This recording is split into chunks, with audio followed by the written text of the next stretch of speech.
Welcome to Cartoonist Kayfabe. My name is Jim Rugg. I'm Ed Piscor. And this is James O'Barr's The Crow.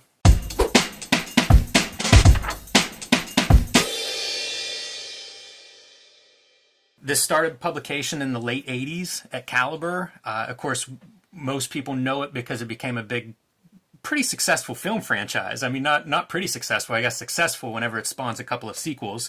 The first one starring Brandon Lee, who died on the set while the film was in production. So an infamous movie in that regard, but one of the early comic movie successes. And probably, just in terms of quality, one of the best comic movies. You know, in an era where Batman has nipples on his outfit and is in day-glow scenarios. This is pretty faithful to the, like, if you were into the Crow comic, I bet you don't have many complaints when you watch the flick. I think that's a good description, Ed, for how that movie was received.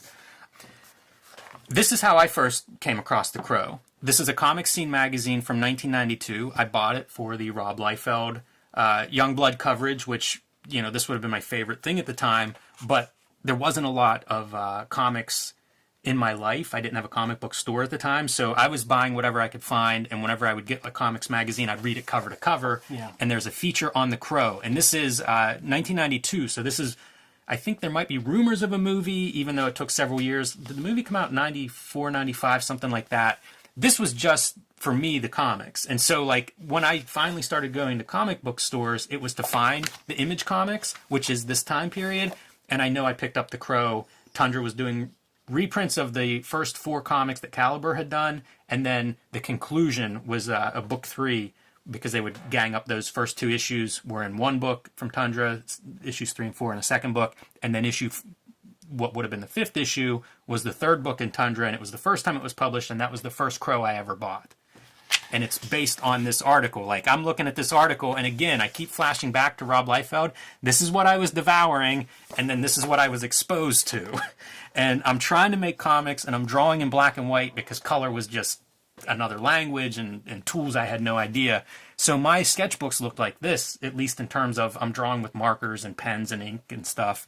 And so this is one of those early indie black and white books that showed me indie comics and self-publishing and guys that were doing everything themselves. The Crow was one of those probably first couple of indie black and white books that I found. On top of everything you just said, this is also one of the early crossover hits for comics, meaning that girls enjoyed this. In fact, this article is written by an Anya Martin, I believe. Yes. This was not standard operating procedure back in these days, man. It was very much a boys' club. Now, James O'Barr is a boy, but whatever he brings to the table was attractive enough that the Crow fans that in my life that I know are all females. And go to his booth at any festival, man. You'll see goth chicks hanging around his booth. Yeah, and it spoke to me as like a, angsty teenager at the time. And you see it in this in the little subtitle here. For James O'Barr, The Crow's violence isn't on paper, it's in his readers' minds. This is what I was looking for. I was, like every teenager, angry and unhappy. And this was the kind of stuff I wanted to read and identify with. Jim Rugg, are you not going to mention that you dressed up as the Crow for Halloween one time? I don't mention it only because I can't find the proof of it. I can't find any photos of it, so I feel like everybody at home is sick of hearing that. But it is true. I did go as the Crow whenever I was in high school, trick-or-treating with a girlfriend, and I don't know, pretty dumb, scary costume, I'm sure, to see like 16-year-old me walking around that way. It's incredible. The influence that this had, though, on wider culture, I think there's 2 pieces. One is outlaw comics, yes. And we're going to show lots of examples as we actually go through the comic here today. The other one that's weird, and I just want to get it out of the way at the top of the show here, is the wrestler Sting. The wrestler Sting has, a decade-long career, very successful on top in WCW as this colorful surfer character with colorful face paint and blonde flat-top hair. And then at some point in the late 90s, mid to late 90s, he changes his look and adopts the Crow's look, his face paint, the dark longer hair, the trench coat. I've never understood what that's about. I assume it's based on the movie in some way. I can't imagine Sting is tracking down the original comics. Right. but I have no idea like what that even is, and wrestles the rest of his career, which turns out to be the majority of his career, as essentially the Crow. My brother is a pro wrestling referee, and he just did a program with Sting, still dressed that way, and doing all of that stuff. Now, yeah, there's that, whatever. What I will say about Crow, the book, I got that trade at Walden Books years before the movie came out, and there were no real other superhero comics on those racks. It was like ganged up next to like ElfQuests and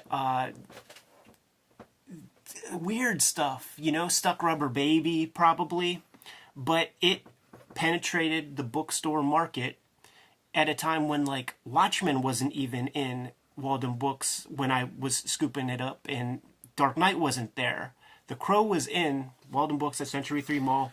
I actually visited the book and read it in the mall before I even picked it up. So it was there. Nobody was buying it. And eventually I was just like, this is coming home with me, because I just kept thinking about it, man.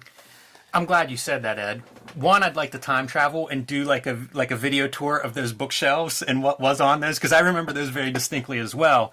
But the other piece that is noteworthy there is that The Crow is published, let's see, this edition by Kitchen Sink Press. Yeah, and so is mine. This was originally slated to come out from Tundra, and Right. And Tundra switches hands and goes under the Kitchen Sink. They kind of join up, but it goes under the Kitchen Sink banner. This is timed at the same time as Understanding Comics, which also had good bookstore distribution, and they both came out, I think, in the same year. Like these were slated for a Tundra spring or summer launch or whatever that year. It's covered in a Wizard episode that we do, and it's right before Kitchen Sink acquires Tundra, but Crow and Understanding Comics as like your big book slate for a year, man, that's two major heavy hitters. Like these are books that had bookstore distribution before anybody really had bookstore distribution, and continues to be part of the pop culture lexicon, in comics, in comics in America, in comics internationally, and, continues to be around. So like a hell of a year. I guess 93, I think, is probably when those two books came out. Kitchen Sink goes away, 97 or so, 98. Be careful what you wish for type shit, because when you have bookstore distribution, the model is far different than the direct market, where a shipped book is a sold book.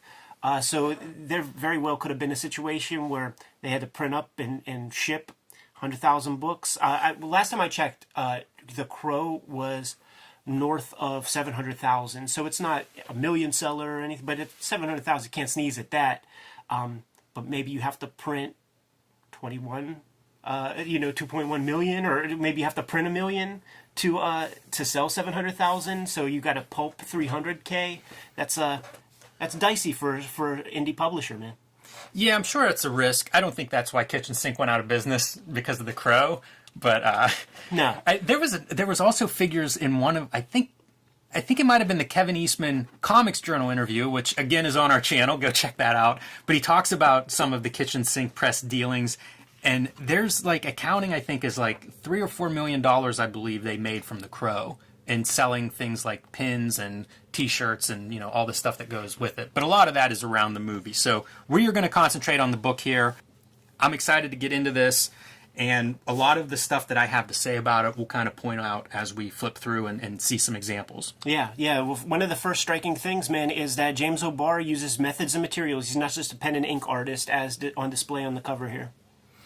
Yeah, that was something that spoke to me very early on, and we'll see it right here on this very first page, not even a title page, but you get to see some of those different methods and materials that you're talking about, Ed. Yeah, hold tight real quick, too. Like, no, like on that open page, because I brought just a few visual aids. I think that James O'Barr the Crow is like one of the direct children of the Frank Miller, Alan Moore influence on comics.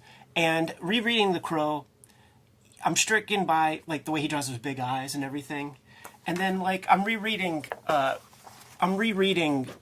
Miller DDs, and the way he draws now, this is more conservative, and we'll see as we go on. But he draws these like super gigantic eyes, and I swear I really feel like it comes from Miller's influence on his early Daredevil run. So I just wanted to show like that example right there. That's pretty good. My second note for this is great eyes, and so we'll point out some eyes as we go through. But it's nice to see the Miller reference there. And O'Barr's a comics fan, reading interviews and stuff, preparation for this. He had started working on this in the early '80s. Clearly a comics fan, so it's not like this is sometimes people will show up and make some masterpiece type work, but their influences aren't necessarily comics. O'Barr is coming from comics, so Yeah. I'm sure that the Miller stuff, the Alan Moore, the stuff that was popular and available, I'm sure he was conscious of. There's a character in here named Tintin. The other big influence that I see in this is Christianity. A lot of comics will reference various mythologies. There is a ton of Christian iconography littered throughout this book, as opposed to Greek mythology or something else that some comics have. I think Kirby is more influenced by some of the Greek mythology. This one is clearly referencing a lot of Christianity. Yeah, that's a staple hallmark of the Outlaw comic. It seems a lot of the Outlaw cartoonists grew up as little Christian boys. Man, had that force fed down their throat, and this is what happens.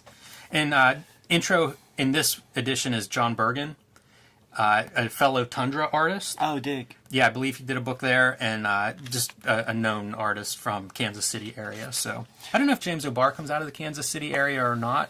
This book is set in Detroit. Yes. And it is Detroit as a character. You always hear that in like shitty movie reviews, but it's true. And I think it's a piece of what I respond to in this book. And it's before Detroit really is, I think the way, we think of Detroit as like a post-industrial city. This was an early depiction of that. At least for me, this was an early depiction of that. And it makes for beautiful backgrounds. And a staple of Outlaw comics in a lot of ways is that urban decay setting. Yes. Here's another piece that was very important to me about this book is through the 200 pages, we'll say, that the book contains, tremendous artistic growth. And it was crucial for me to see this at the time that I saw it, to know that if I just keep working, my work is going to get more, it's going to get tighter, it's going to get stronger.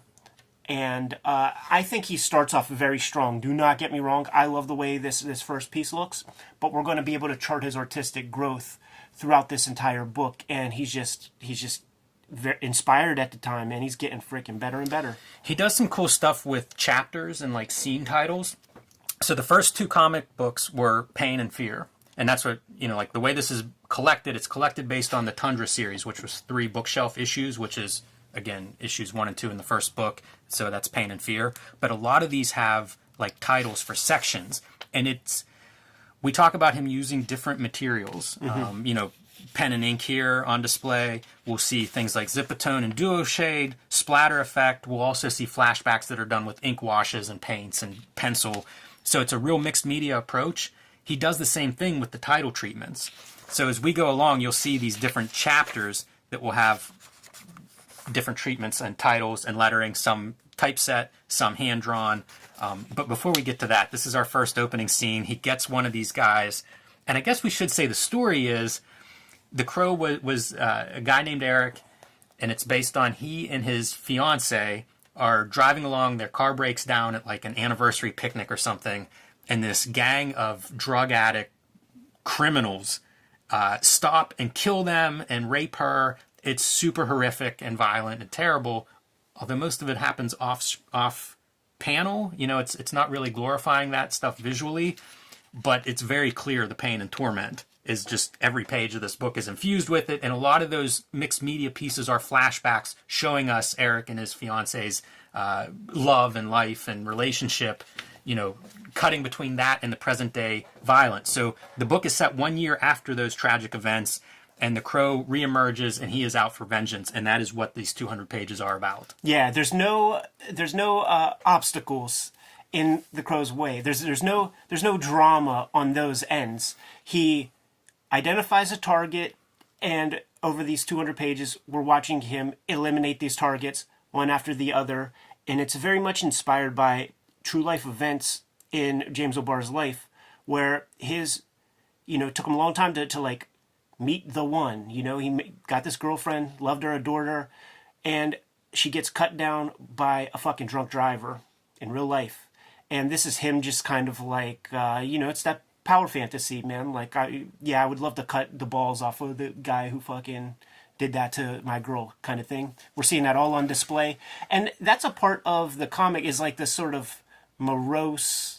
Oh, that's goth. The comic. That's the whole of the comic, not a part of. That is the whole of this comic, is that mood and is that torture and pain. And he ain't playing, man. There's about an hour-long interview cut up in like 5 or 6 parts floating around on YouTube. You could just Google his name. That motherfucker ain't playing, man. He's living that shit. Living a gimmick. When you started describing it, Ed, I thought you were going to go in a different direction. And that would be like applying slasher movie tropes. Because we will see a lot of inventive weaponry that is being used. Yeah, just even this part right here, man. Like where the bad guy's going over here, and then you see like the little tricycle pops out of nowhere. That's a great horror movie trope. That might have happened in a Nightmare on Elm Street flick. Yeah, for sure. And we mentioned all the great eyes that we're going to see. Here's the first one I'm going to point out. It's absolutely beautiful drawing, I think, and we'll see these. The eyes are just a constant motif. It's like that one right there. That's very much like a Wrights and Frankenstein kind of inspiration, or like a Toddlebid. Yeah. Either of those guys I would accept, especially due to that line work, the fine line work that you see rendering there. But we are going to see a lot of creative, different ways that he dispels these dudes, and just ratchets up the violence from the get go. Yeah, what we just looked at was one of the stories in Caliber Presents number 1 or 2. And we get this flashback where he's looking out the window and he sees this horse running beside his train and then getting tangled up in barbed wire, and the crow is telling him not to look, which is something that we see throughout this story, because when the horrific events happen with him and his girlfriend, this crow-like spirit is telling him, don't look, don't watch what's happening. But of course, he does. All right, so this is, I guess, the actual start, what you would have gotten if you picked up Crow number 1 from Caliber. This is, I guess, the beginning of that, and you can see art style. This is a little bit looser, a little bit more raw than that intro section that we just looked at. Yeah. These are a couple of the bad guys, and the first thing that I noted is these bad guys are standing on the corner. I don't know if they're selling drugs or what they're doing, and a guy comes up. The third guy comes up, and he has a gun for sale. And it's like, the gun's untraceable. I want $100 for it. So the guy he's trying to sell it to takes the gun and just randomly shoots a woman who's across the street coming out of the grocery store. So we are not going to sympathize with these bad guys. This book is very much black and white. And then he shoots the guy that was trying to sell him the gun, and ultimately that's when the crow confronts the guy. So the crow he's not fighting crime. He's not there to save anyone or to prevent some horrible thing from happening. He is there to exact vengeance. You see this, and it's like got that Galassi vibe a little bit. One of the things I really like is the like odd perspective on this splash page right here. It's very like Cabinet of Dr. Caligari, like the perspective. It's going all over the place, man, and it creates this uneasy mood of almost like it is a dream or something. And here's part 2, and you're starting to see this different titles spread throughout these. And pay attention to those. If you're a fan of lettering, one of my other notes is how good the lettering is. And it has a real lively, like he's going between a bold style and just a regular weight style on his lettering. But you even see there's a bounciness to it. I really like the lettering. And again, early for me was seeing a book that one person was producing and producing all of. And it's like, oh yeah, this isn't quite the polished lettering I would see in a Marvel comic, but it looks great, it reads well, and it fits the art perfect. The reading well is a big deal for me, because this is a breezy read. And at the time when there was like voluminous text in comics, this let me know, this might have been one of the first comics I saw done by a single person, and it sort of let me know that that there is a competition between the collaborative teams or something, because everything that's in here is there for a reason. Like, there's no extra weight or anything. That said, there is, when we get to some captioning and stuff, very hyperbolic, very over the top. He's punching above his weight class when he's trying to, sell us on these captions, these poetic captions. Yes, poetic is the right word. Lyrical. I think it's part of the appeal. Whenever you I do talk too. about the non-comics readers that like this book, I think part of it is that where he's going for it in some of those captions that I think of as a little far out. Maybe not for me. I'm good with this, but I think some of those like more poetic like. They are interesting, and we will look at a few of those. I just wanted to point out the visual variety on display even from the beginning, because he gets very good at this. Yes. As he continues to level up as an artist, this just gets better and better. But even early on, you can see like panel border, no panel border, no panel border. Like he's thinking about page design and trying to make these pages look good, and it pays off. It comes through again and again consistently. There aren't pages that look like, oh, he lost interest and now he's just phoning it in. That never happens here, and it doesn't happen even in the beginning whenever he's maybe not as accomplished visually. Yeah, I mean, this guy, he makes comics when he wants to make comics. Like, Beyond the Crow, I think he's done maybe less than 50 pages of comics in his life that we've seen. And it seems like he works when he's inspired. He's not going to be a hamster wheel jobber kind of character. Yeah, unfortunately, because there's lots of projects that you'll hear mentioned in different places that never come to pass that I want to read. But yeah, it's kind of sparse after this. And by the way, this guy that he kills is named Tintin. So, and he looks like Saber. Obvious comics references. And some of the early flashback scenes here, we'll see like the zipatone or the screen tone being used. So good. And scratching it away, that's manga flavor. Man. His rain.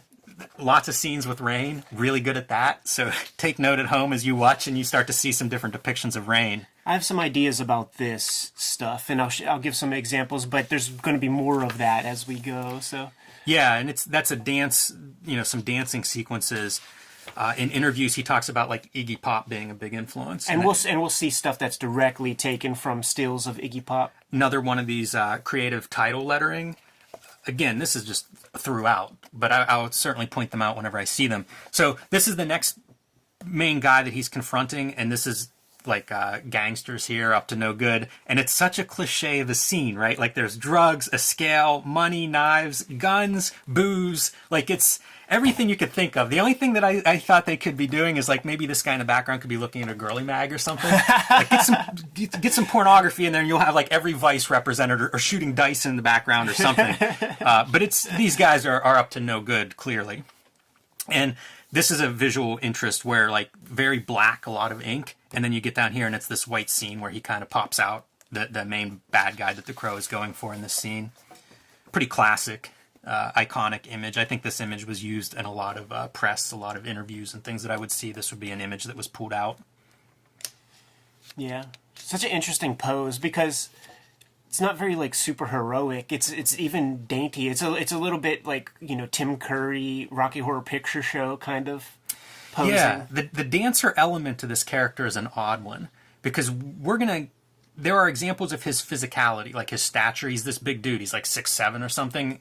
So he's this big imposing physical presence, but it's often offset with this kind of I don't know about the best way to describe it, but like a dancer is the best thing I can think of, where it's like you're not thinking of it as like the Punisher, this big hulking guy in the room, but rather this more balletic figure. Yeah. Like there were like, famous performance art like mimes and stuff back in the day, and there's some of that in there or something.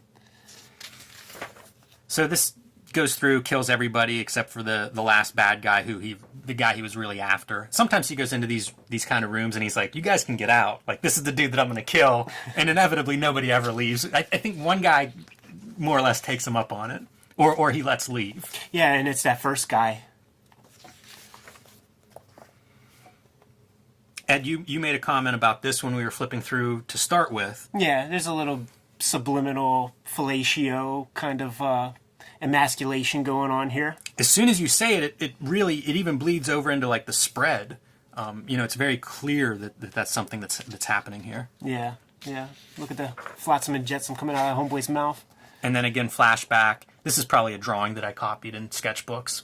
Very simple This was one of those things that would be impossible for me to draw early on, was that idea of simplicity. Like, I needed cross-hatching everywhere and stupid amounts of detail that I could hide my deficiencies as an artist. So whenever I would find something that's like, that's one line for that whole profile. Still a challenge for me, man, to draw like the attractive female profile in even a simple line. Like, And great contrast, again, from the darkness of the room that he's in. And then we get the almost pure white. yeah, fascinating Flashback. guy. He knows what he's doing. He never put together that many pages, but he has some intuition at the very least. It's a good vision, and like all the variety of layouts too. We see so many comics from young cartoonists that send them to our show. You see commonalities amongst that, young cartoonists, and one of them is pretty simple panels that repeat, especially with talking heads. There's none of that in here. Right. Very inventive. I also thought on this reread, it's a cat comic. Yeah. We're going to see a few cat things, but the cats respond to him throughout this comic, and there are several scenes where he goes and then he leaves with like cats following him, or they're following him in or out of an apartment. Another piece of mixed media. Another great piece of Detroit. And look at that cat on the shoulder. Another great title lettering. So it's all on display here. This is kind of the book in a nutshell. All we need is somebody bleeding that black ink blood behind him. And we'll be getting some of that. Yeah, for sure. I love all the city depictions, though. I think the city is a staple of American superhero comics. And so it's cool to see kind of like the dark version of the city, the nightmare, the street level. It's never daylight in a Crow comic. No, and it's very rarely not raining. Here we have current time period mixing with flashbacks, which is pretty interesting. It's he gets his mileage out of this. It's a simple story, but he really explores it from a lot of every way you can think of, these Yes. different combinations. And the hint of the bedroom, which we'll see sort of at the end of the story, but throughout the story he keeps going to this house that they shared, and he can't quite go into that bedroom. That's like the most powerful piece. So like you'll see flashbacks of it. And it's more that Dr. Caligari, Yeah. impressionistic or expressionistic. I always forget which it is, man, but it's... That's a good call. It's like those painted on shadows in old movie sets. Frankenstein had it. Frankenstein had that too, Yeah, Caligari's the great reference. I learned about that in an art history class, and I think a lot of people did. I have no idea if that's exactly where Obar's coming from, but even if not, it's one of those things that is such an influence on so many people, Yeah. filmmakers, artists, storytellers. Yeah, like I said, that you're it's- picking it up. Like I said, it's in the Universal monster movies afterward, and it's in cartoons. It's in Chuck Jones, like these weird angled windows and doorways and stuff. What a great splash page. Incredible. It's really well composed. It's interesting. And again, like this is what I'm talking about with the young cartoonist. You rarely see this kind of inventiveness. It's a static image. Nothing's happening, and yet everything is happening. We said at the top of the show that, he's a comic guy, but he is definitely pulls from beyond comics. And I think that's the strength of the narrative here. I think that's the strength of what he brings to the table. Because it's just a different approach. Like things that we've just up to this time, context is key with everything. We never saw anything like this in comics history at this point. That's a good point, Ed. Because 1992, I'm looking at Youngblood and I'm looking at The Crow. I did not see stuff like this at that time. This is pre-Caligari for me. This is I had not seen anything quite like this. Ink washes here. This is a good printing, man. It's interesting you say that, because we pointed out some deficiencies in my copy of Understanding Comics, some of the printing. Might be something that they fixed up after... this is not a first printing, so after a couple printings, maybe something Kitchen Sink found a better printer. All right, so that was all book one. Like if you picked up, Caliber Comics Crow #1, there you go. Yeah. And that would have been printed on newsprint, so I'd be curious to see what some of that looks like. Here's some more of his performance art, whatever that is, man. And maybe some kayfabers out there. They're in touch with their third eye, and they could tell us what the fuck that's about or whatever. But I'm a comic book dude, and the stuff that I thought about immediately was in the great Miracle Man #14. Look at that, John Totalbin signature. Nice. What a good signature too. Nice and clean. There's all this like odd Miracle Man performance art dance routine gimmick that he's doing throughout. And I just wonder if it wasn't a direct inspiration for James O'Barr, did this comic give him some permission to like explore that in his own comic? Because sometimes there's value in that. If you see something kind of done before where you could like do your own spin on it.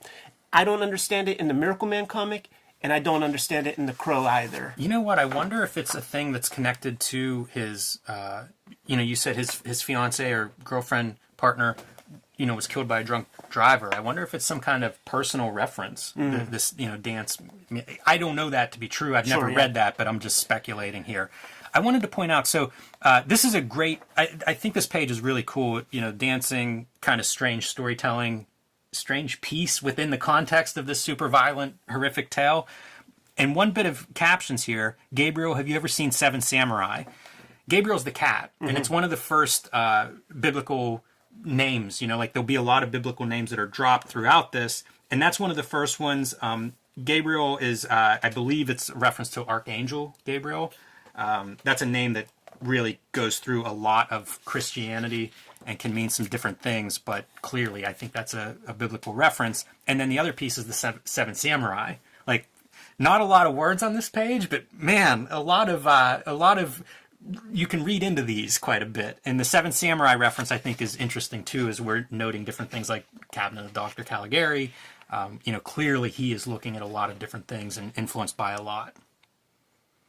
All right, so he is heading out to confront another person or people on his list of vengeance. First beheading of the gimmick. Yeah, some cool sword fighting that goes on here. This kind of, when I was a kid, man, I would just be I would give too much of myself to the art and just trust them for everything. So I never read that as a light bulb. I was like, why does he have like a noose around his neck? Yeah, that's kind of a weird tangent. And there's your beheading you're talking about with the swoosh sound effect. Always funny to have kind of that cartoonish piece as part of it. And now the thing that's... Look at that, man. See, I would fixate on this kind of thing as a little guy, man. Like once I learned that you could just draw a couple parallel lines and make a gray texture, I was obsessed with doing that. And to see it done pretty well is very cool. And, I just got done talking about Gabriel and Archangel of Purity and Truth. Here we have Jesus Christ walks into a hotel. He's telling this joke in the dark, freaking this guy out. So again, it's rife with Christian reference throughout. And he takes the sword and cuts this guy off at the shins. This guy, his rule in the murders is that he basically kicked Eric's fiance to death, kicked her in the head. And so you see, his feet being cut off. Take them shits away from him. A little bit of, I don't know if justice is the right word, but narrative. Poetic justice. Yes, exactly. Which is what they tell you don't do. See, that's the thing. That's what I like about The Crow, is James O'Barr breaks a lot of rules, and it doesn't matter. Like, this gives you permission to kind of like do certain things. Poetic justice, why not? This whole story is a tale of poetic justice, and your professor at school is going to tell you not to do that in your creative writing. That's a great point, because it's what makes this book successful, I think. This panel confuses me. He's done with his sword now, and he just like throws it up in the roof or just sticks in the ceiling. I can't tell what that is. It's very weird. He didn't read Ronin. Eric Draven didn't read Ronin, man. You're supposed to hold on to your sword. I agree. This panel, on the other hand, I think is a really interesting layout. Now this is like primo outlaw stuff. Tell me they didn't fucking nail that guy perfectly in the movie too, man. It's like that guy looks just like him, man. They did, and this is Gideon's resale pawn shop. Gideon being a character Liefeld introduced when he introduces Deadpool in the end of his New Mutants run. I don't know that character went anywhere, but Liefeld also a guy that uses a lot of Christian references and names and things like that. Yeah, man. And, what are those Bibles in your hotel when you stay at the Best Western? Very true. So the Crow is here looking for the wedding ring that the gang or the engagement ring that the gang took from he and Shelley and then pawned. This is a place where he would often pawn things. Very outlaw panel right there. Oh, yeah, and it's for like the sure. lack of proportionality. It's sort of like the oddness of it.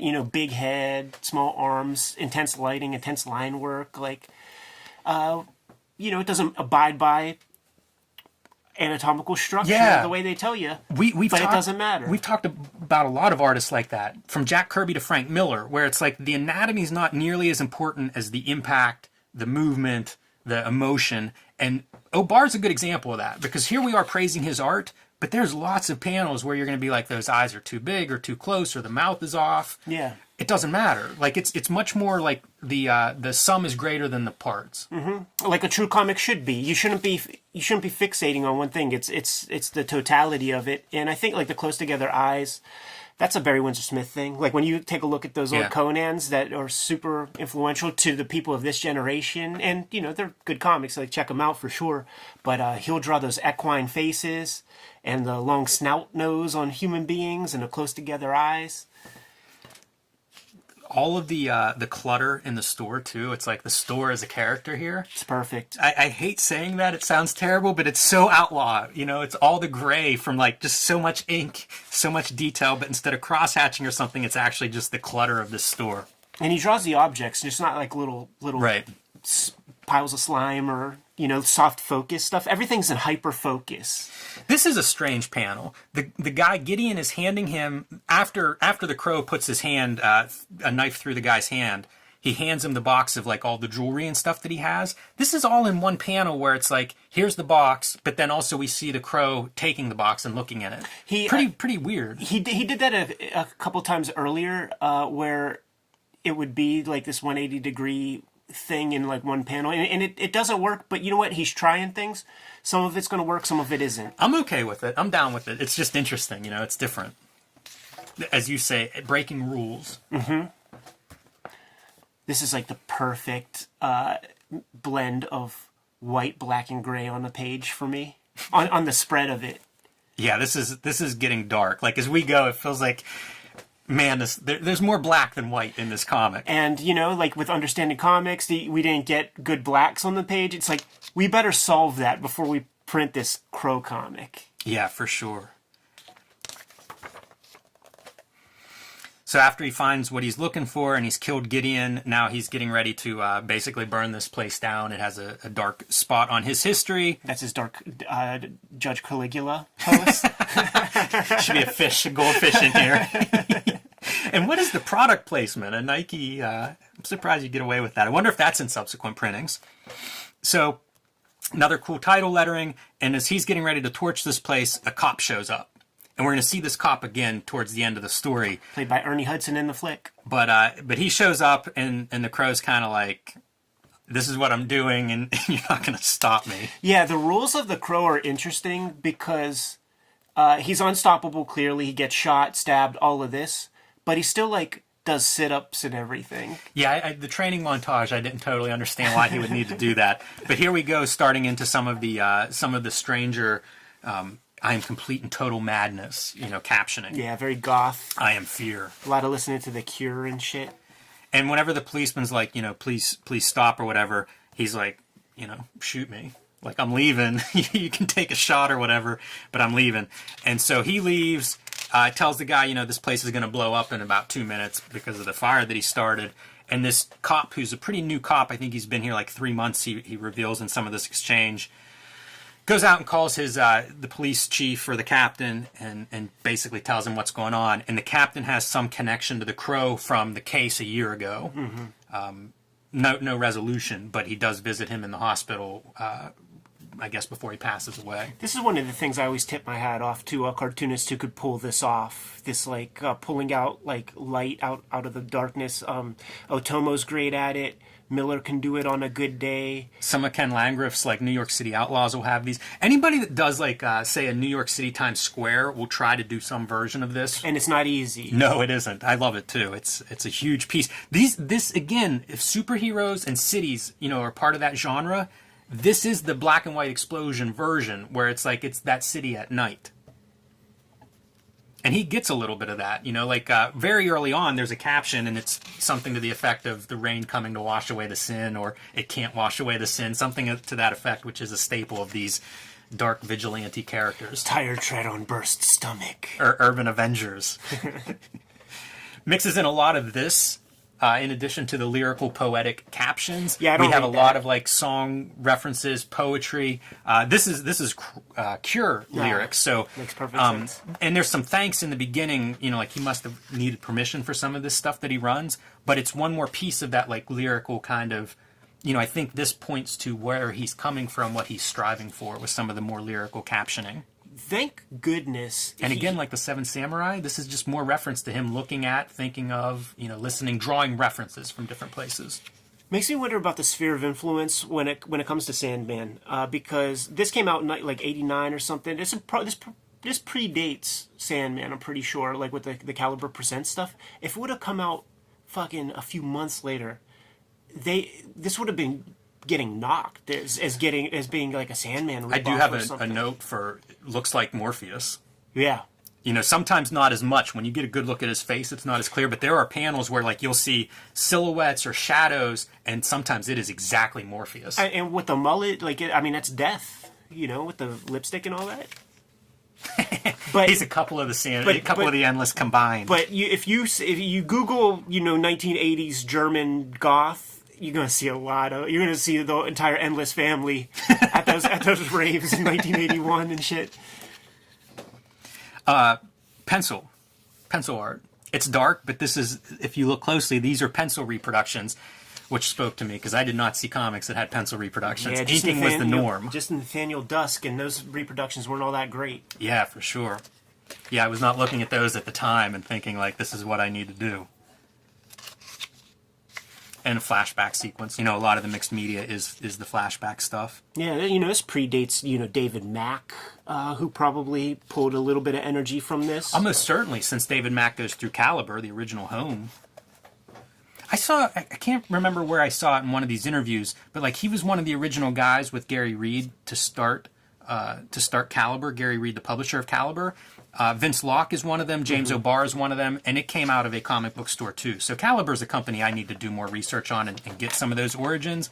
But, David Mack coming up through Caliber with Kabuki certainly would have been aware of this stuff. No doubt. No doubt. I mean, this was the crown jewel of Caliber for sure.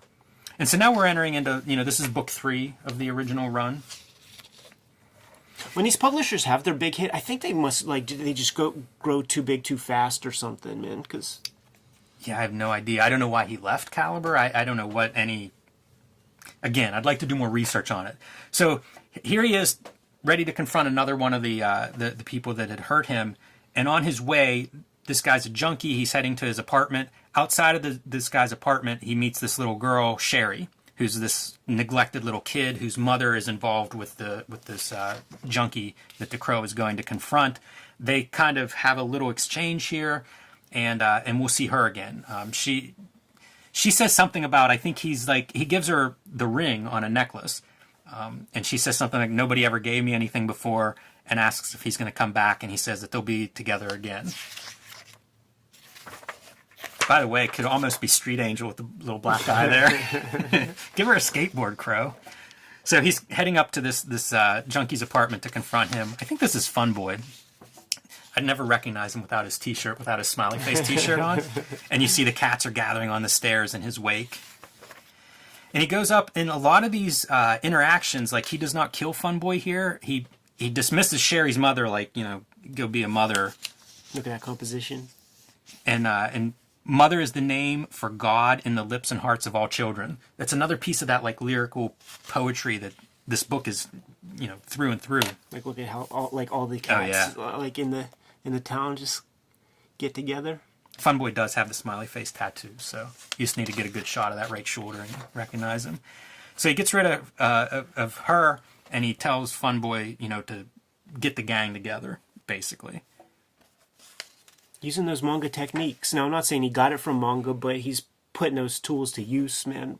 Doing the reductive thing, scratching away the dots, sometimes putting white out on top of the dots. Yeah, 100%. Gradient, screen tone, and using the screen tone for your panel borders, like there's no outline there, and you can see the ink goes past it and stuff. Probably cut out for the word balloons. Great stuff, man. This is a multimedia 101. This is like everything pre-digital that you could do in black and white. Exactly, yeah. It's just like making, like, you know, if this is all I have access to, I'm going to fucking use it to its fullest. Funboy is a morphine junkie, by the way. And so that's very high class. Crow takes some of his stash, I think his incentive to be like, you know, get those guys together, I'll see you tonight.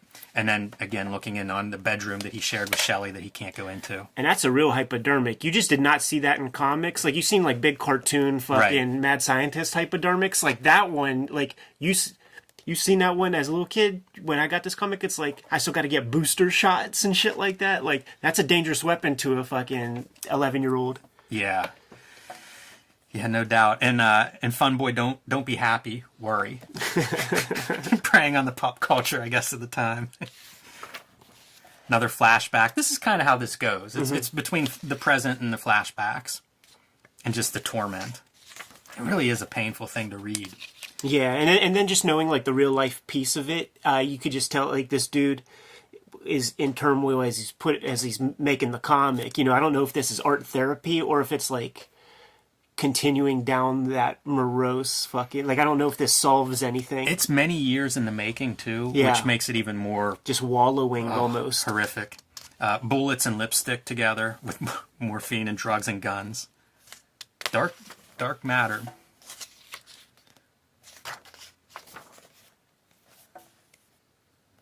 Again, biblical church references. Yeah, that ain't Photoshop, boys and girls, man. He's spattering white on there to create that kind of luminescence. And he's loading up all these guns. One of the things he pulled out of that pawn shop was a bunch of automatic weapons, getting ready for these showdowns. Is that a Desert Eagle?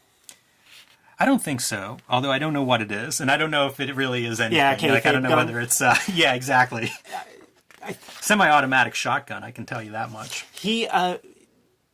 My homeboy Rufus Dayglow knows James O'Barr. He said that he was a Marine. Yeah. So I think weapons have he has some knowledge of weaponry and how to load a gun and such. Yeah, this is very much out of that 80s action movie montage Ms. of 45. Like getting ready for whatever confrontation, loading up the guns. Yeah, one of my favorites of all these stupid movies. Rape revenge flicks, like even I Spit on Your Grave. There's a sequence where, you know, she goes in to basically ask the Lord, like, I'm going to be doing some fucked up shit, you know, cutting some dudes down. Like, do you forgive me? And this is essentially that. It's a revenge movie. It's Ms. 45. It's Last House on the Left. It's all of that. Pretty disturbing, too, seeing the crossing of, like, the guns and the religious iconography. You'd have trouble with this today, I think. You'd have a certain group that would be against it and a certain group that would champion it. I'm sure it was always the case. It's just now you have access to Twitter and can broadcast your thoughts. Another cool title sequence, and these pages, if you look closely, I believe are duo shade. Yes. And so that's pretty interesting. And there will be times, too, man, where he gangs it up, where he'll do like a level of duo shade, probably the lighter tone, and then put a zip or two over top, which creates an amazing texture that, like, at the time I would just study and marvel at and have no idea how he was able to get all of this grit on the page. Amazing cityscape and totally Morpheus. Or Death. Yeah. You could almost take your pick right there, but I mean, with the overcoat on, that is right out of the Endless. But man, it's great. All the city stuff is so good, and even like the interior is pretty impressive. Snow on the ground.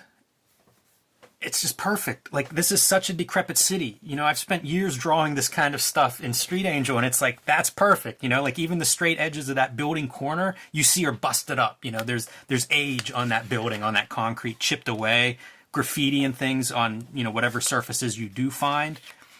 It's really, man, it's an impressive picture of like urban, you know, of an urban environment that you're not seeing in the quickly drawn backgrounds of a Marvel comic. Yeah, no, not at all. And even like, you could tell that he poses stuff, like he's like looking at stuff, and like when you see the feet, there'll we'll come to a worm's eye view shot of like Boots walking away from the camera. That is another piece that I studied a lot. But Reeboks. yeah, he's not making any of that stuff up. Yeah, I was going to say, like, the interiors are equally developed as, like, those cool city street scenes. You also get it whenever you're in, like, the seedy bar, and it's, like, the shitty shelves and the cigarette machine and the busted-up door for the restrooms. It's an impressive level of detail.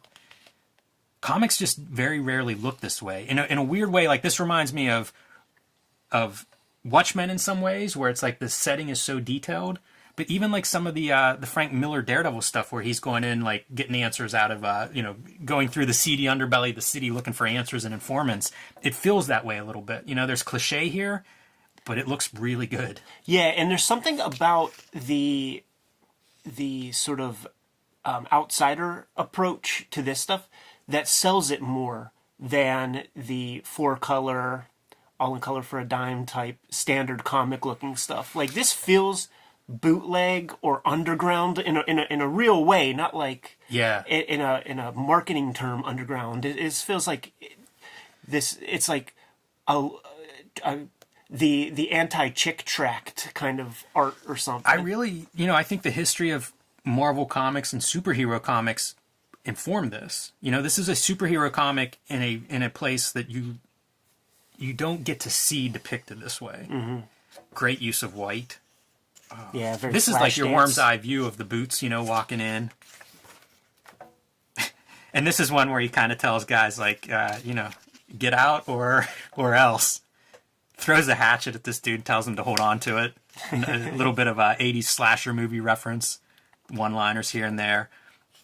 Could be out of The Punisher, unloading guns in both hands. Could be out of a Western, in his overcoat, pulling both guns out.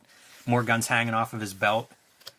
Shot, nothing happens. Guys think that he's wearing a Kevlar vest. Tell him, do a headshot.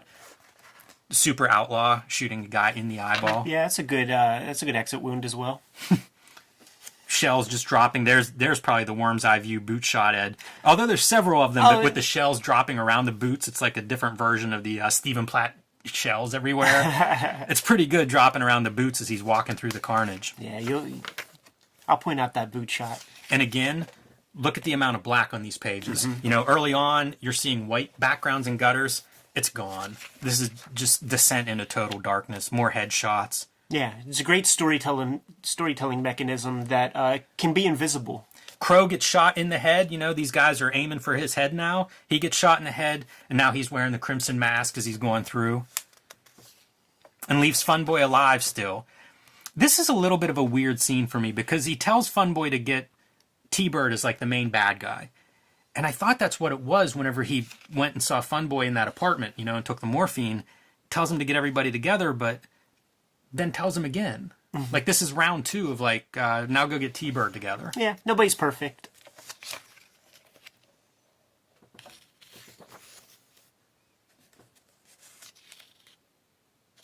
And by the way, none of this makes him feel any better. He's still wallowing in pain every chance he gets. I thought this was interesting. If you see this little tiny image, yes, that's the pull-out image here in the beginning, but this is cropped off in the panel, so he must have added it or something. I always like seeing the blown-up drawings, but man, that thing's blown up a lot. Like, look how tiny it is. For sure. Looks great big, too, so I don't know. Maybe it was a replacement drawing for this panel. I've done that before, where it's like one panel's getting redrawn, so... I think he also did a painting version of that. Exactly. It's an amazing image. And that must be a referenced image, where he's lighting something to get some reference of like, because that's a pretty unusual bit of lighting. It's not just underlighting, like you're getting a really specific shadow out of that nose. Yeah, for sure. You could sort of tell the ones that like this would be like a reference piece of lighting and flashbacks. Sad flashbacks. Slicing his wrist with a straight razor in the present. Dark. Yeah. Real dark. And then I was trying to figure out, there's a Cat in a Hat reference that I think Shelley's reading it to him or something. Is that him drawing that in his blood? Is that what this is supposed to be? Yeah, I think so. Continued flashbacks. All right, man. He's got hold of some old Rolling Stone mags and shit, and has all the photos of Iggy Pop he could ever want. Full on Iggy Pop at this point. We talk about mixed media. I'm going to point out a real close detail here. If you see his pants are inked with a brush, they're these bigger, thicker lines. I was inking with a brush, and trying to figure out tools around this time. And then you get up into like his torso and you'll see it's pen marks. It's these much finer lines. That kind of combination where it's like clear that one is a brush and one is pen, you don't see it that often. Like oftentimes guys are like I'd be, no Scott Williams inking or something, and it would all be very smooth and of the same kind of tool. And if they were using more than one tool, the line between the tools was very hard to distinguish. It was very there was a fluidity and a consistency, and O'Barr doesn't really go for that. It's like he's not too worried about blending those different tool marks together. Like the mark he wants is the mark that he's using that tool, and he can use different marks in the same drawing. Yeah, for sure. That was huge for me. That's an old school technique, like the older inkers all work that way, So he's looking back at the classic stuff. Great title lettering once again, and even that has evolved, I think, and gotten better as the books progress. All right, so book 4. This would be the last Caliber issue. Was book 4, and we finally get to see his car. The Barracuda with the Godzilla license plate. I always thought that was really, really badass. You can see it there, small. But there were a couple images that I would see in different places where that was the focus and it was clear and it just looked really cool. Had a neat detail. And this is this is kind of the scene. Yep. This is the darkness, I guess, before the storm, which is what he's setting up. Book 5 is going to be the ultimate revenge, and so it's time to see exactly what's driving that revenge. Yeah, I get the impression that it's like, this is it, and there are like way more panels on a page on some of those pages than he's ever had before. So it's like, all right, man, I'm done with this after this. Yeah, and there's a lot of grids here. Mm-hmm. My notes include the various grids that we're seeing. So like 6-panel grid, 9-panel grids. Almost, I wonder if this is almost like a documentary approach. Where it's like, by doing these grids, we're just showing this horrific event. Right. This is going to be, a pretty clear depiction. Again, 9-panel grids. Yeah, and it would probably be a mistake to get hyperbolic with such a scene. Like when you see the action movie scenes, man, and you see like the crazy angles and the crow coming at, like breaking panel borders and stuff. It resonates differently than this like more matter-of-fact approach. We see the crow has this scar that comes down his eye and across the bridge of his nose. Yeah. And he gets shot in the head twice, and he's basically, you assume he's dead. He's not quite dead here. But this mark is a tear. So whenever he's laying there, it's kind of like the tear that comes out of his eye is what ultimately causes that scar mark. The $1.50 scar, man. And so after this event, this is your police captain that I mentioned earlier. This is Eric in, kind of a brain dead state. He's been shot in the head twice, lived through this traumatic event. 8-panel grid of the doctors trying to save him. I think he refers to him as being brain dead or maybe even a vegetable. And then there's some kind of one of the machines registers some sort of pulse or something, and that puts him in emergency surgery, but he just passes on. And 6-panel grid as we see him die and the crow enter his life. Look at that, man. He's got like that Bruce Lee build. Yeah. Skinny, muscular. And so that's it. That would have been where the Caliber issues conclude. And then it's a couple years and Tundra starts coming out with this stuff again. And so Tundra reprints the Caliber stuff on nicer paper and then prints for the first time this book 5. Which is the first Crow I bought. This was what was available to me whenever I was like, oh, the Crow. So this is where I start. That's awesome, man, because like the trade was my thing. And I think that the price for the other books were just, they were getting up there. Yeah, Prestige. Oh, the original series skyrocketed. Yeah. And then like these were printed by Tundra in Prestige formats, so probably like $5 kind of, 48, 64 page. That would have been a week's worth of lunch money. Square bound. And so that's what this last issue is basically the big showdown. Yes. And once again, man, like no obstacles. It's just we're following him on his journey of cutting dudes down. Yeah, cutting dudes down and tying off loose ends. So this is the house that they had together. and that he's returned to. This is the cat that he had gotten for, kind of as a present. Shelley was a cat person. And he's loading up these weapons and getting ready.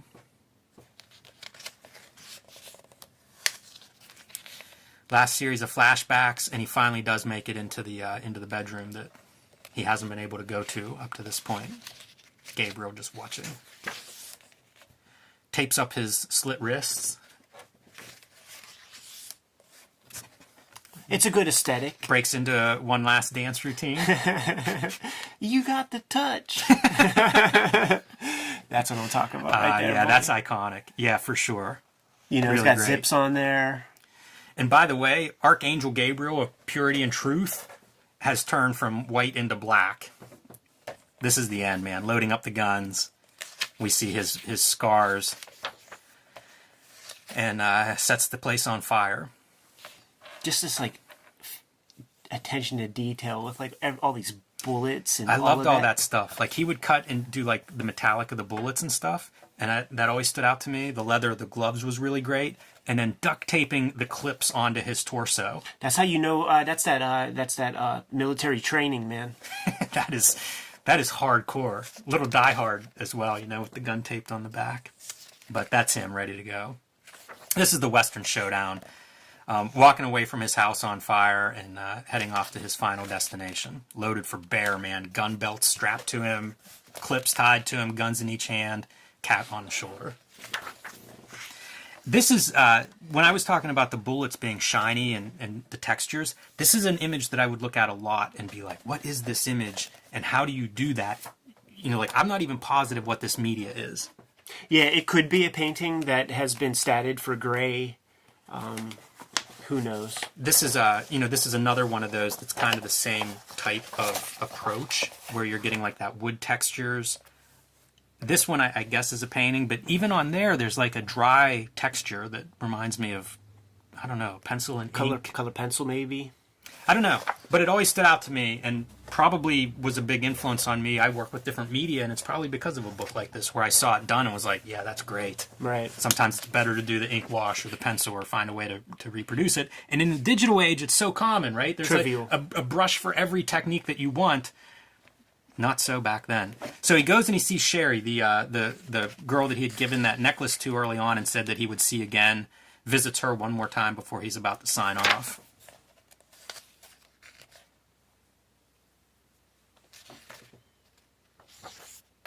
And this is him in his full glory in terms of drawing.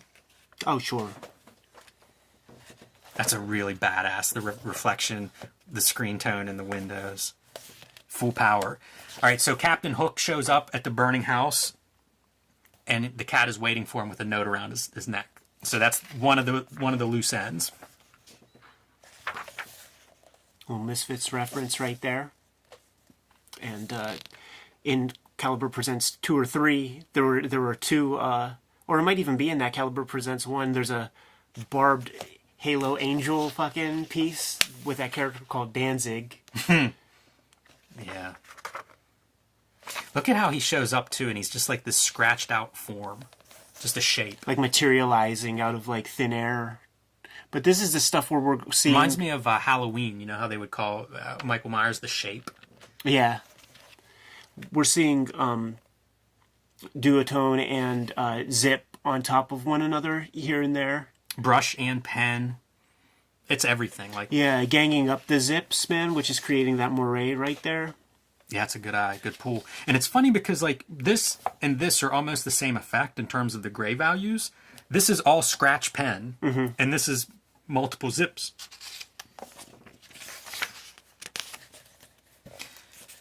And then the other loose end is Sherry, that neglected girl that he's befriended, and he gives that original cop. He gives him a note to go pick up this girl that needs help or whatever. And so he leaves the fire to go tend to her. And that's the cop from the beginning, the pawn shop, that let the crow live and didn't shoot him in the head. Right. And was genuinely upset when the crow put the gun barrel against his head.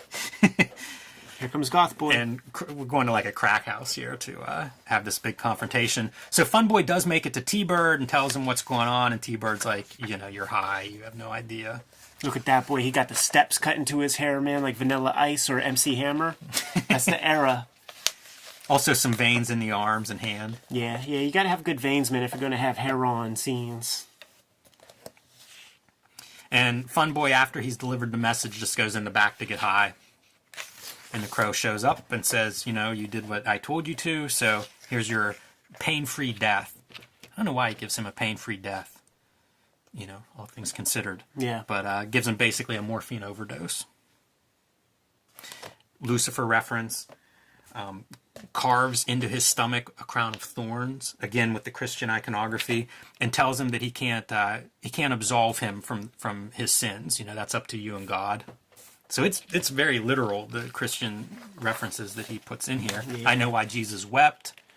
This was always like a big panel for me. This whole page, I guess, really, but like seeing the lettering treated as artwork was a big eye opener for me. Look at the technique here, man. Super fine duotone, zips on top, and just a lot of graphomania on the page. Yeah, kills most of these guys, leaves one alive, and I guess this is two-tone. I guess he wasn't part of the carnage in the past, and so he gives him the option, you know, if he wants to live, and he says, you know, he wants to live, and whenever he looks up, the Crow's gone. Now T-Bird knows what's up, and he has called everybody in. And this was a character referenced in the very beginning. This is what started this quest, is that the Crow tortured him by cutting off his fingers to get information about where the next guy was. He's still alive, but not doing too well. Yeah. A little bit bitter. And then the rest of these guys, you know, if you watch that flashback sequence, there's a carload of dudes. But if you get to this point, it is like, I don't know, 20 guys or something. And basically T-Bird has called in everybody. He realizes there's a threat now. And this is the guy who Crow had cut off his fingers. Crow shoots down through the roof, blowing the top of his head off. There's a like a meme kind of photo of a guy, a mugshot of a dude whose head's sort of like gone. I don't know if you've ever seen it. Okay. It reminds me of this kind of thing. T-Bird's freaking out. There's blood on the windshield, and he's like running the windshield wipers trying to get that blood off. But of course, it's on the inside of the windows. And Crow's just sitting there hanging out. Almost no white on the damn page. Oh yeah. He says he's going to kill all of his foot soldiers first, and he wants T-Bird to see that. And a panel of his foot. A lot of boots. And like look at even the tension and the drapery folds and stuff like in the boots, man. Yeah, those things are weathered. He should have gotten an endorsement from like Doc Martin or some boot maker should have been underwritten some of this. This was one of those city streets that I thought was really interesting and well done. Graffiti, those shutters over top of the businesses. He's making choices too, man, because this is a light, but he decided to make that gray. So I wonder if like he tried it out, was like, you know, too bright. You're focusing too much on this little dot up there. I don't want that. So he has command. Like the guy knows what he's doing. Double page spread, baby. Yeah, these are some of the money shots. Especially from when I first read this, like this, you know, this was the volume I read, and it was like, that's as good as anything I was seeing in any other comics that I was looking at the time. It makes you wish, like, man, why can't a Marvel comic have this or something? And yeah, it's a time issue for one. I often say, you know, like I would see a couple of these black and white books, things like Black Hole, Xenozoic Tales, and they're what opened my eyes to like just do indie comics. Yeah. Like there's no compromise in terms of art or drawing or quality. Like you can do black and white, you can do anything. You know, this stuff was amazing. You know, throughout this book, I meant to note, he draws really great textures. Like you were talking about boot leather and all the folds and stuff, but also the guns. Like they have a weight and they feel like metal and they feel heavy. Not easy to do, you know? No. Like okay, good for you. You got the lines down to create the shape of a snub-nosed revolver. Now, how do you make it feel legit? And you could see Chester Gold is good at that. A good mixture of black and white, and to show the shine and stuff. But intuitively, it is like you're gonna fuck up a couple of times when you first try it out. The cars are all really good, even the headlights, like any of the shiny parts. There's just weight to everything. There's weight, there's light. There it is, man. Iggy Stooge right there. I never understood that it's not death if you refuse it thing that runs through several. This is in here several times. Ooh, I never totally got it. There was that great Gaiman Sandman issue, Hobbes story. Did you ever read that one about the guy who refused death? Yeah, yeah. And he and Sandman would have a drink every 100 years. A lot of crossover between Crow and Sandman, right? So they do their worst. It has no effect. And now he shows up behind them, and it's his turn to just start taking dudes out. And this is a B-movie action movie. This is a slasher movie. This is just carnage. This is the payoff. When I see the backlighting and the cats and stuff, I have to think that Kelly Jones was a Crow fan in some form or fashion. Lots of people had to be, right? I mean, this was a big book. I saw numbers for the Caliber comics, and I think they sold like 30,000 of issue 1. Mm-hmm. Big numbers, man. Big numbers. That would be a top 50 book now. Right. Sadly, it might be a top 10 book now. But I mean, it's pretty big numbers, and this thing like changed my eyeballs. I'm sure anybody that came in contact with it early on, it would have an influence. Look at this here, man. He must have got one of them Rotring pens. Yeah, you wonder, like, this whole issue is so full of this kind of detail cross-hatching. I don't know if that's just a value thing where, in his mind that's the better stuff, or what it is, but like aesthetically it is a lot of drawing on these pages. It fits the subject so perfectly too because it's gritty. Yeah. It's gutter shit. This reminded me, we looked at Eric Larson's Savage Dragon, I think issue 3 of the miniseries. He slams a dude's face into the wall. Obviously, O'Barr doesn't invent slamming a guy's face into the wall, but that's a pretty good one. Oh, and that's very much in the Outlaw Comics aesthetic of like the black ink blood splattering. And then this one, totally, I think this might be, it reminds me of a Barry Windsor Smith Weapon X panel, but I don't think, this is before Weapon X, I think. I'm pretty sure. I mean, I guess this would have been published in like 92, but I think this precedes the Weapon X stuff, but it reminds me so much of a Barry Windsor Smith panel, and, we mentioned like the eyes are very Windsor Smith-esque. Yeah. So I have a feeling that, Windsor Smith is obviously a guy O'Barr was into, and this panel reminds me of that. There's that Bisley Lobo too, man, where we're sticking the tongue out and like the teeth are bearing down on the tongue. It's such a wild expression, that eyeball. Yeah. One eye. That's so hard to draw that kind of stuff too. Like having any real expression in an eye, especially like a maniacal, like frenzy. Yeah. Hard to draw. Yeah, the way we all cheat to do it is to draw like the super tiny pupils. Right, exactly. A cartoony version of it is you're capable of, but like that's cartoony, but it's not cartoony in the sense of the small pupil and the big exaggerated eyeball. That's a pretty expressive eye. Yeah. Godzilla license plate. T-Bird takes off, man. He's heading to Flint, Michigan. That's his escape plan, and consistent throughout. The lettering has been good from page 1. There's one of those chapter titles or scene titles. All of the other lettering continues to be strong, and now we get the little bit of a car chase. And it's like T-Bird doesn't realize where they're going, but the Crow knows where they're going. They're going to the spot on the road where that atrocity happened. Yes, to continue the poetic justice thread. Yeah, and the Crow manifests in front of T-Bird, causing him to wreck at this spot. And the last shot we get, Clawhammer. Pretty interesting. He doesn't show the carnage to T-Bird, but rather plants an image in our head of like, this is going to be a violent one. One of the greatest things about Watchmen to me, like in terms of like the narrative value, was like that very last page where there's the slush pile of items that are there to be printed when they needed space from the inventory, and it's like, you make the call. He's saying, you make the call, and like that's what this is. It's like, you make the call. What happens with that Clawhammer, Jim?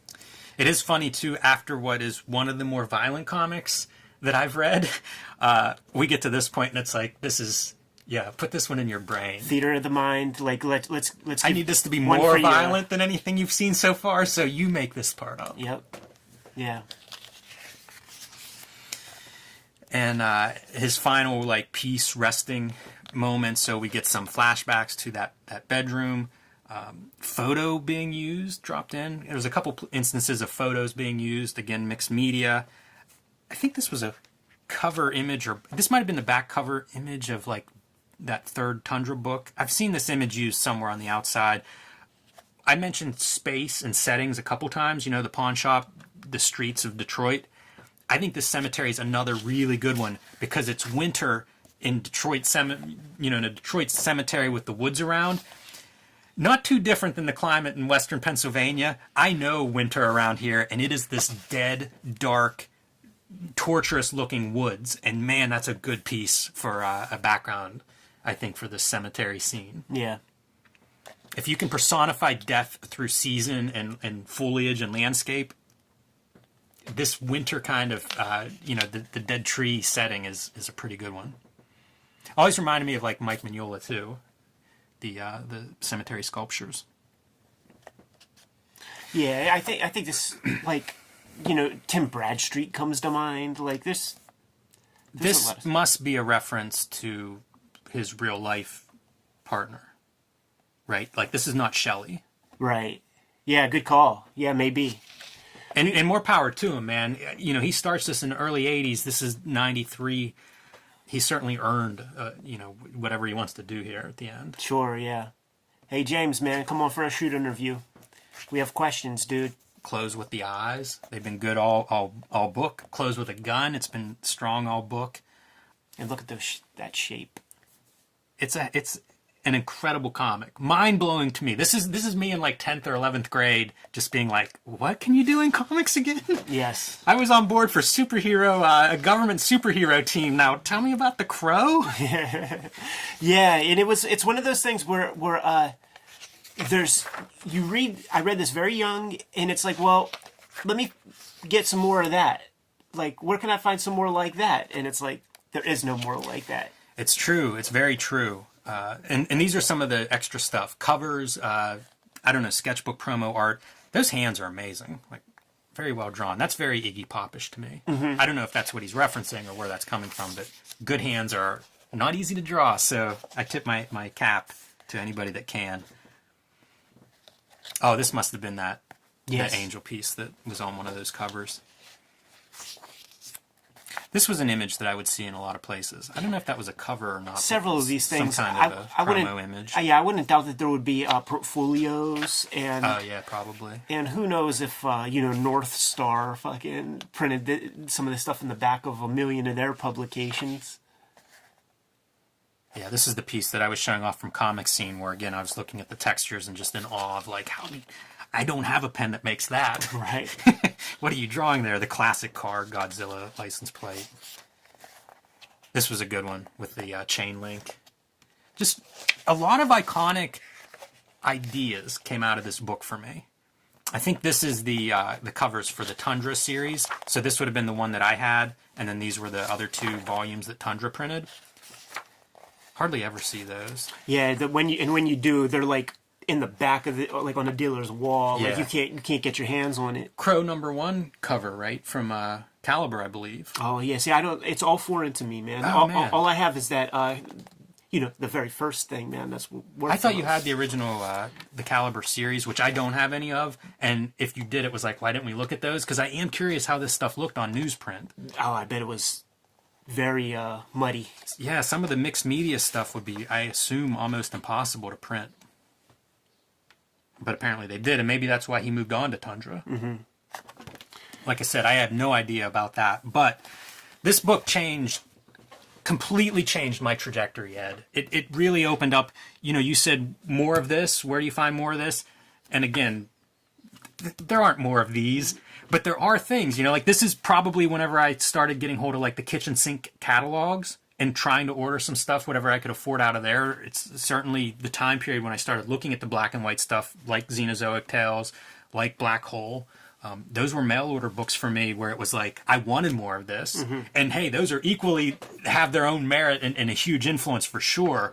But in terms of like personal and violent and superheroes, like, I don't know what else, where you would go from here. Things like Razor are probably in a weird way a descendant that you could trace back to this, almost like the Crow family tree or something.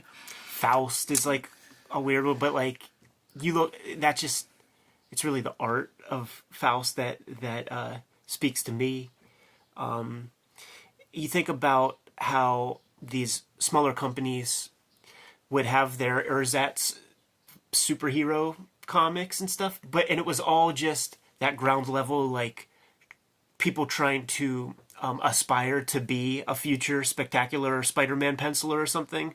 This is a superhero comic where this guy is just using his own language. He's not using Kirby language, and it's very refreshing as a reading experience, you know, like to see him kind of like divorce himself from that place. And he does come from that. Like, maybe to this day, there's somebody on eBay trying to sell off these, like, X-Men pages from the 70s that James O'Barr drew. So he comes from that space, man. But in the 80s, when he started on this tip, just the other influences in life kind of crept in. Maybe a little of the military experience, the music scene that he was involved with. Those are really noteworthy things, because comics have been very insular, and at that time period, the early 90s, maybe never more insular than they were then. Mm-hmm. You know, at that point you had, I don't know, third or fourth generation type Marvel guys who learned everything they know about comics from reading comics. Everything they know about drawing. Yeah, everything exactly. They know about writing. And so, like, bringing in those kinds of other influences was huge, and definitely more the norm, I think, now when we look at comics that stand up or that reach wider audiences or that have longevity. I think all of them have that, like, I'm looking at more than just comics. I'm bringing in my own personal aesthetics, and my influences are coming from a wide range of subjects. Crow was one of those early ones, for sure. Especially that, you know, kind of wore those influences on their sleeve.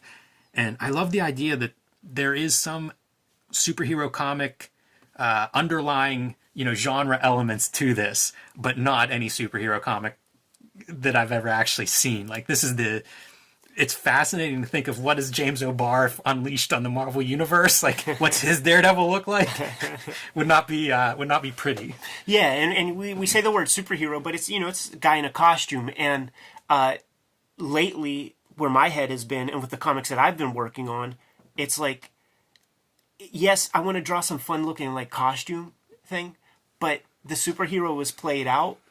So, like, let's have the costume thing, but go in a different direction. And that's sort of like The Crow's been inspiration. It's been very important for me to reread that of late, to just get in a certain kind of headspace, to know that to just reinforce the idea of, like, bringing in your outside influences and I think it's possible to look through this from the writing standpoint too, because most comics, if you pitched this to somebody today, they would tell you all the reasons it doesn't work. Mm-hmm. You know, it's this narrow focus, not a lot happens. You know, it's very much just like this one tiny little story that's spread out over 200 plus pages beautifully.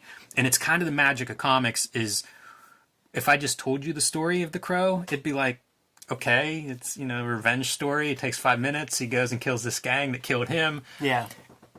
But the magic of the comics is once you tell that story through comics, you get the rich part of, like, what do the images bring to this story? And they do bring a lot, man. I read this, you know, this week in preparation at night before I'd go to bed, and it was like, this is a very different experience than reading Calvin and Hobbes before bed. You know, he communicates that sense of torture and torment and despair very effectively. Yep. I don't know if there's anything more I could say about it. Nope.